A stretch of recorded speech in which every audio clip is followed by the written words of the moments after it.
늙은 노부부가 공원 벤치에 말없이 앉아 있었습니다. 따뜻한 햇볕에 마치 해바라기처럼 바라보는 노부부의 얼굴에 평안함이 배어 있었습니다. 이 노부부는 한참을 같은 곳을 바라보다가 때로는 얼굴을 쳐다보며 말없이 웃기도 했습니다.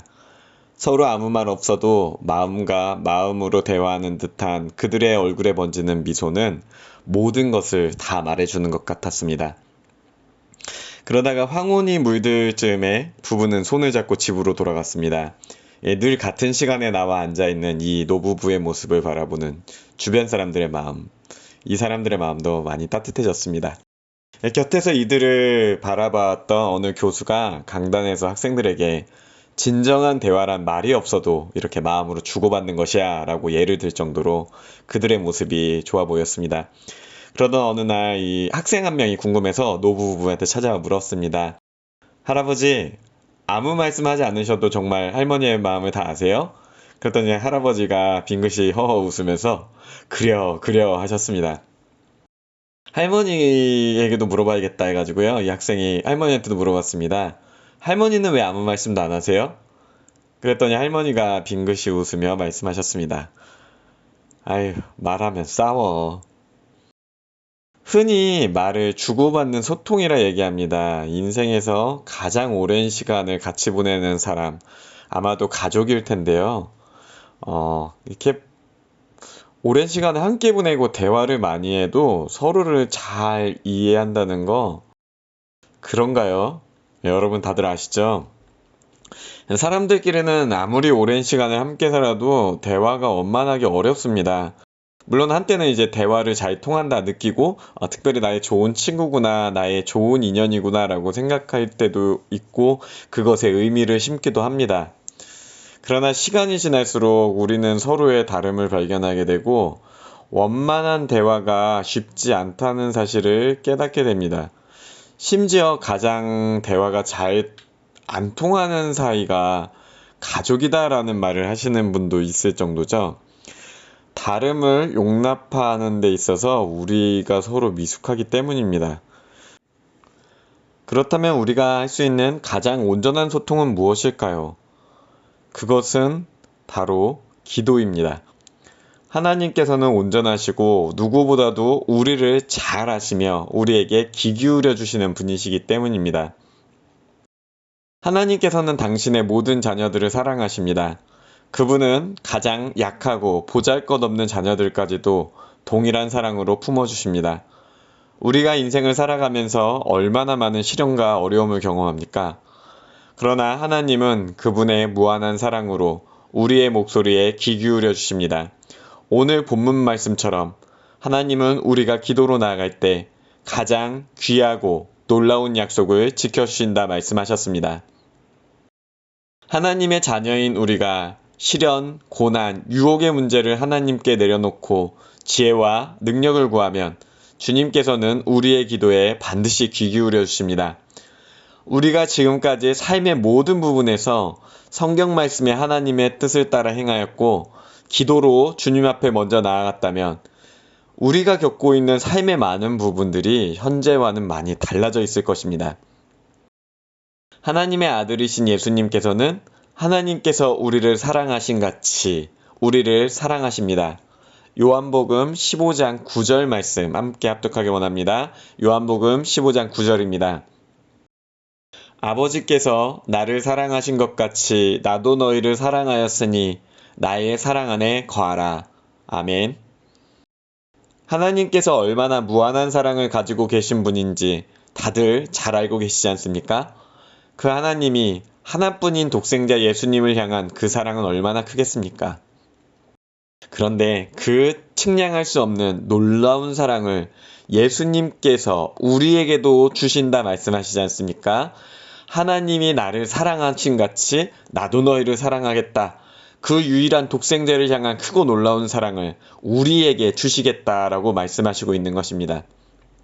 우리는 예수님께서 이 땅에 거하시는 동안 얼마나 많은 어려움과 고난, 유혹을 경험하셨는지 잘 알고 있습니다.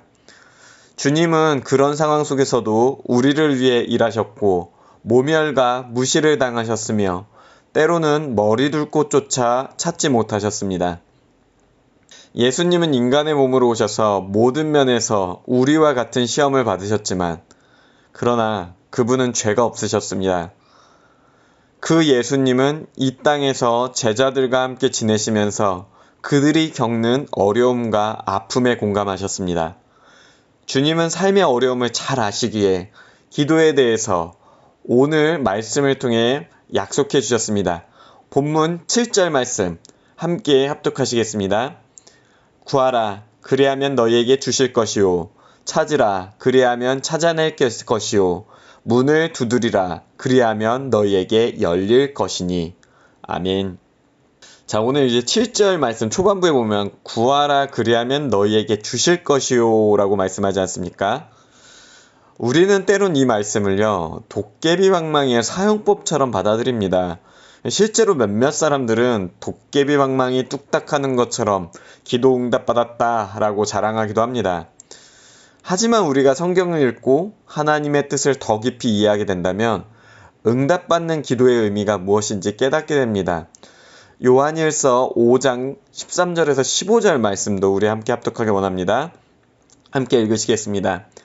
내가 하나님의 아들의 이름을 믿는 너희에게 이것을 쓰는 것은 너희로 하여금 너희에게 영생이 있음을 알게 하려 함이라. 그를 향하여 우리가 가진 바 담대함이 이것이니 그의 뜻대로 무엇을 구하면 들으심이라. 우리가 무엇이든지 구하는 바를 들으시는 줄을 안즉 우리가 그에게 구한 그것을 얻은 줄을 또한 아느니라. 아멘. 자, 이 말씀은 기도의 응답에 대해 우리에게 알려주고 있습니다. 그런데 우리는 종종 하나님의 뜻이 15절에만 있으면 좋겠다. 무엇이든지 구하는 바를 들어주셨으면 좋겠다는 마음을 가집니다. 근데 사실 이 말씀에서 더 중요한 건요, 14절 후반절 말씀입니다. 이 후반절을 보면요, 그의 뜻대로 무엇을 구하면 들으신다라고 고백하고 있지 않습니까? 중요한 것은요, 우리가 주님의 뜻대로 구하는 기도를 해야 한다는 것입니다. 즉, 우리가 주님께 응답받길 원한다면 먼저 그분의 뜻에 합당한 것을 구하고 있는지 돌아봐야 한다는 것입니다. 사랑하는 성도 여러분, 우리의 축복과 행복은 하나님의 계획에 동참함에 있음을 믿으시길 소망합니다. 역사상 가장 많은 기도 응답을 받았다고 알려진 사람은 고아들의 아버지 조지 뮬러 목사입니다. 근데 이 목사님이요, 기도 응답에 대해서 이런 예화를 들었습니다. 자, 한번 들어보십시오. 어느 게으르고 일하기 싫어하는 사람이 있습니다. 그는 가능하면 일을 하지 않고 살고 싶기 때문에 어느 날 성경을 읽다가 오늘 말씀을 읽었습니다. 뭐? 구하는 이마다 받는다고? 이거 완전 좋은 하나님이잖아. 그러고는 이제 내가 하나님이 참으로 살아계신지 기도로 확인하겠습니다 하고서는 하나님께 100억을 달라 기도를 했습니다. 근데 그가 기도를 할 때 이제 돈을 달라고 한 이유는 간단했습니다. 남은 인생 여행이나 다니며 즐거운 인생을 살고 싶었기 때문입니다. 자, 과연 그 사람은 기도의 응답을 받을 수 있을까요? 여러분 당연히 그 기도가 응답되지 않을 것을 알고 계십니다. 왜 그럴까요? 그가 돈을 구한 까닭이 하나님의 뜻을 위함이 아니기 때문입니다. 그는 가난한 자를 돌보거나 하나님께서 원하시는 어떤 부르심 때문에 돈을 구하지 않았습니다. 단지 그냥 계속 게으르게 살고 싶고 세상의 쾌락을 즐기기 위해 돈을 구한 것입니다. 그런 그가 간절하게 오래 기도한다고 그 기도가 응답되겠습니까? 그렇지 않습니다. 우리의 기도가 반드시 응답될 것이라는 약속은 우리가 하나님의 마음을 따라 구할 때에만 적용되는 것입니다. 그런데 하나님의 뜻을 따라 구한다면 하나님께서 그런 큰 재물을 허락하실까요? 그건 모를 일입니다. 주님의 계획 안에 있다면 그 기도는 응답될 수도 있습니다. 다윗이 자신을 따르는 600명과 민족을 위해 간구하고 기도할 때 하나님께서는 그를 왕으로 세우셨습니다. 중요한 것은 하나님의 계획과 나의 기도가 맞아 떨어져야 한다는 것입니다. 그런데 여기서 우리가 또 실수하는 부분이 하나 있습니다. 하나님께서 나의 기도에 응답하시는 이유가 내가 남들보다 더 선하거나 착한 일을 많이 했기 때문에 그 대가로 받을 것이다 라는 착각을 한다는 것입니다. 특별히 우리 한국 사람들 마음에는요, 더 착한 사람이 기도응답을 많이 받을 것이라는 생각이 있습니다. 왜냐하면 전래동화의 내용 중에 그런 내용이 많기 때문입니다. 착한 이들이 복을 받는 이야기가 많이 나오거든요. 그러나 성경은 우리에게 분명하게 말하고 있습니다. 오직 그리스도 예수의 이름을 근거할 때만 우리의 기도가 응답받는다는 사실입니다. 요한복음 14장 13절에서 14절 말씀 합독하시겠습니다. 너희가 내 이름으로 무엇을 구하든지 내가 행하리니 이는 아버지로 하여금 아들로 말미암아 영광을 받으시게 하려 함이라. 내 이름으로 무엇이든지 내게 구하면 내가 행하리라. 방금 읽은 이 말씀이요, 주님의 이름으로만 기도응답을 받을 수 있음을 강조하기 위해 예수님께서 내 이름으로 기도하라는 표현을 2번이나 사용하셨습니다. 저번에도 말씀드렸지만 성경에서 같은 표현이 중복될 때는 굉장히 중요한 주제를 다루고 있는 경우가 많습니다. 당시 종이가 굉장히 귀했기 때문에 단순한 강조를 위해 같은 표현을 2번이나 쓰는 일은 드물었습니다. 그럼에도 예수님께서 당신의 이름으로 기도할 때 응답받을 수 있음을 크게 강조하신 이유는 무엇일까요? 만약 누군가가 남들에게 착하다고 칭찬을 듣고 규칙적으로 예배당에서 예배를 드리고 가난한 이들에게 자선을 베푼 것으로 하나님께 공로를 자랑한다면 그것은 굉장히 어리석은 일입니다. 물론 오해하지 마십시오. 예배당에서 예배드리고 가난한 이들을 돕는 것은 훌륭한 일입니다. 그것은 윤리적으로도 매우 좋은 일이고 믿는 우리가 마땅히 나아가야 할 길일 것입니다. 그러나 이런 착한 일로 우리가 천국에 가기에는 이미 우리의 죄값이 너무나 무겁습니다. 우리가 그동안 해왔던 나름의 착한 일들, 이것들 가지고 하나님 앞에서 변론해봤자 엄중한 심판을 피할 수 없습니다. 용서하고 들으시기 바랍니다. 그 누구도요, 자신의 의로움으로 구원에 이를 자는 없습니다. 우리 중 누구도 하나님의 상급은 고사하고 죄의 심판을 면할 사람도 없습니다. 때문에 구약시대 사람들은 메시아를 기다려야 했습니다. 이스라엘을, 유다를 어둠에서 구원할 자가 필요했습니다. 그러나 새로운 언약의 시대를 사는 우리는 그 메시아 그리스도를 돌아봐야 합니다. 그분은 우리 때문에 십자가에 달려 귀한 보혈의 피를 흘리셨습니다. 우리의 죄악이 모두 십자가에서 그분께 전가되었습니다. 예수님이 지금까지 우리가 지은 모든 죄를 다 가져가셨다는 말씀입니다.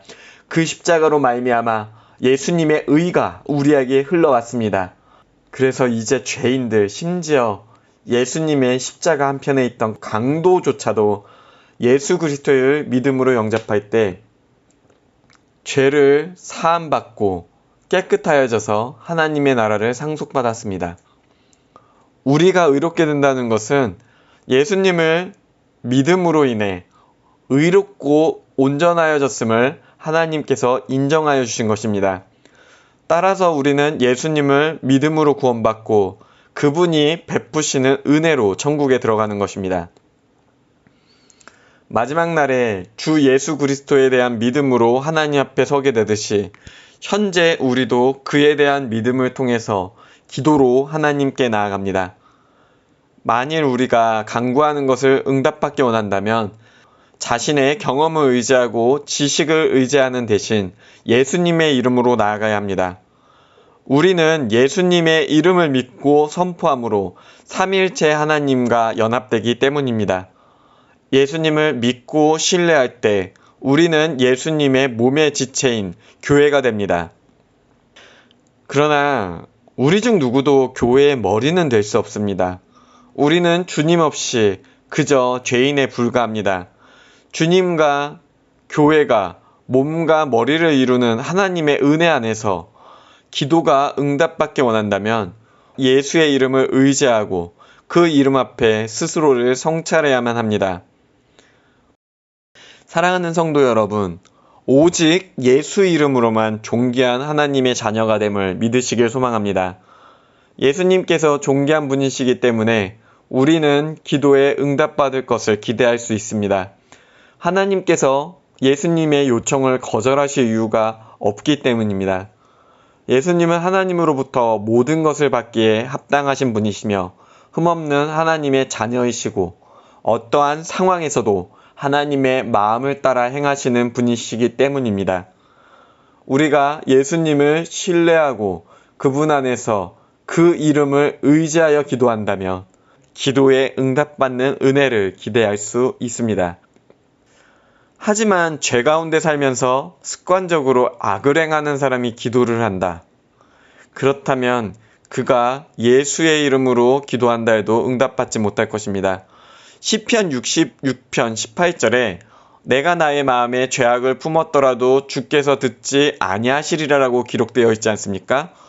내가 예수님을 믿는다 말하면서도 여전히 죄 가운데 거하며 그 죄 속에 살아가면서 간구한다면 하나님께서는 그 기도를 받지 않으십니다.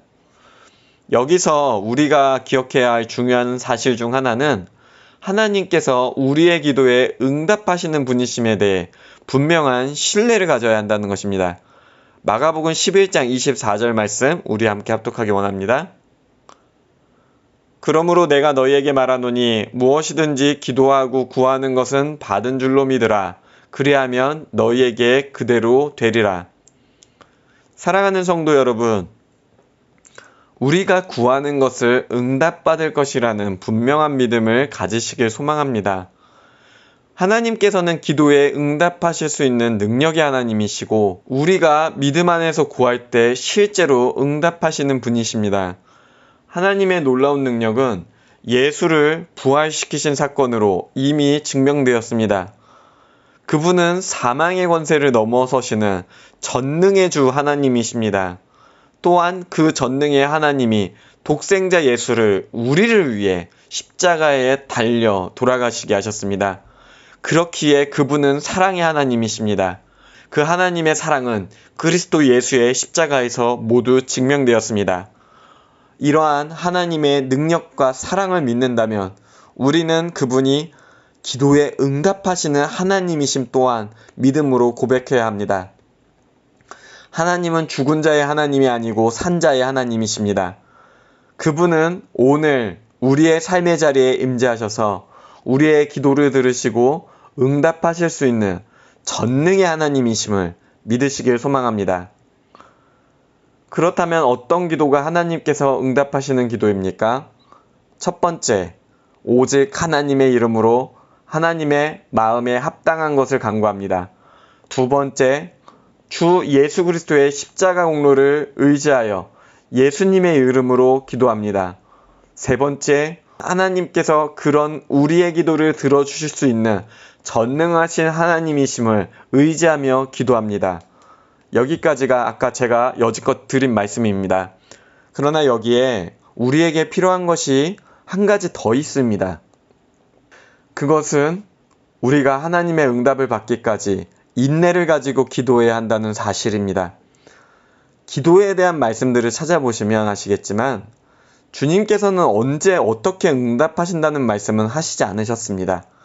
구하라 그리하면 너희에게 주실 것이라 찾으라 그리하면 찾을 것이라 문을 두드리라 그리하면 열릴 것이라는 긍정적인 말씀을 주셨지만요. 언제 응답하겠다라고 말씀하시진 않으셨습니다. 그래서 우리는 하나님의 응답을 기대하며 기다리며 기도할 수 있어야 합니다. 물론 이 말씀을 듣는 분 중에요. 이건 아닌데 하시는 분도 계실지 모릅니다. 아니 그럼 제 문제를 10번, 20번씩 기도해야 합니까? 그냥 억지 쓰시는 거 아니에요? 예, 물론 그렇게 따지면요. 우리의 문제를 아예 하나님께 간구하지 않아도 될지 모릅니다. 하나님께서는 우리의 문제가 뭔지 다 알고 계시지 않습니까? 그러나 하나님께서는 우리가 하나님의 뜻을 따라 담대한 믿음을 가지고 고백하며 살아가길 원하십니다. 그리고 하나님은 찬양하는 주의 자녀로서 주님의 뜻대로 주님을 고백하는 그 고백대로 살아가는 우리의 모습을 확인하길 원하십니다. 만일 우리의 기도가 한 번에 응답되지 않는다면 사실 우리는 자신을 돌아볼 필요가 있습니다. 때로는 하나님께서 우리의 믿음을 실천하는지 확인하기 위해 기도의 응답을 더디게 주실 때도 있습니다. 그때 우리는 기도의 응답을 위해 하나님의 뜻을 따라 실천할 용기를 가져야 합니다. 가령요, 우리가 하나님께 담대한 용기를 가지게 해주세요라고 기도한다면요, 단순히 우리의 마음에 용기가 막 솟아나는 대신에 하나님께서는 우리에게 위기를 허락하셔서 용기를 실천할 기회를 주실 수도 있습니다. 그런 상황 속에서 우리는요, 담대하게 하나님을 의지하고 용기 있는 선택을 할 수 있는, 그리고 그 선택으로 나아갈 수 있는 모습이 필요합니다. 남편을 사랑하게 해주세요라고 기도하면요, 단순히 남편의 마음이 바뀌고 사랑스러운 모습으로 바뀌는 대신에 오히려 그의 모난 모습을 더 드러나게 하심으로 그를 용서하고 사랑할 기회를 주실 수도 있습니다. 중요한 건요, 기도만 하는 것이 아니라 그 용서를 위해, 사랑을 위해 선택하고 실천해야 한다는 것입니다. 사랑하는 성도 여러분, 때로는 긴 인내로 하나님의 뜻을 기다려야 할 때도 있음을 믿으셔야 합니다. 우리가 인내하며 하나님을 섬길 때 그 모습이 하나님께 영광이 됩니다. 우리가 하나님의 길로 행하고 기도 중에 하나님의 응답을 기다린다면 우리는 좀 더 자주 하나님의 응답을 체험할 수 있습니다. 그것은 영적인 의미에서 우리가 하나님과 친근해지는 과정이기 때문입니다. 사랑하는 성도 여러분, 하루가 끝날 때 하나님께서 베풀어 주신 자비를 생각하며 하나님께 감사기도 하시고 밤중에도 우리를 지켜주실 것을 간구하시길 소망합니다. 아침에 우리가 평안히 하루를 맞이할 때 그 또한 하나님의 은혜이며 그분의 응답임을 고백하시기 바랍니다. 몸에 탈이 날 때는 회복을 위해 기도하시고 잠이 오지 않을 때는 평안히 잠을 이룰 것을 간구하며 기도하십시오. 일상의 사소한 것 하나하나를 간구하며, 그리고 그것이 이루어진 것들이 당연한 것이 아님 하나님의 은혜임을 기억하며 감사하십시오. 그렇게 하나님과 일상을 나누다 보면요, 우리가 얼마나 크고 놀라운 하나님의 은혜를 누리고 있는지 깨닫게 됩니다. 이것이 바로 우리의 영적인 민감함을 키우는 방법입니다. 이런 영적 민감성으로 하나님과 소통하다 보면요, 보다 하나님과 친근해집니다. 하나님의 뜻을 구하며 인내의 열매를 통해 하나님께서 우리에게 계획하신 크고 놀라운 일을 깨닫게 될 때 우리는 하나님의 증인으로 이 땅을 살아갈 수 있습니다. 우리가 주님의 자녀로 살아가고자 한다면 하나님의 마음을 구하며 기도로 나아가시길 간구합니다. 사랑하는 성도 여러분, 항상 하나님 앞에 믿음으로 간구하시길 소망합니다. 주님은 누구보다 깊은 관심으로 우리의 기도에 귀 기울이시고 응답하시기 원하시는 분입니다. 우리에게 필요한 것은 그분의 뜻 안에서 예수의 이름으로 나아가 고백하는 것입니다. 인내 안에서 주님의 계획에 동참하시길 소망합니다. 그때 주님께서 우리에게 크고 놀라운 일을, 크고 은밀한 일을 깨닫게 하실 것입니다. 누구보다 우리의 깊은 곳을 잘 아시는 주님, 그 주님께서 우리를 당신의 그 길에 동참하길 원하십니다. 우리가 언제 동참해야겠습니까? 바로 지금 이 순간입니다. 함께 주님께 나아가길 원합니다. 기도하시겠습니다.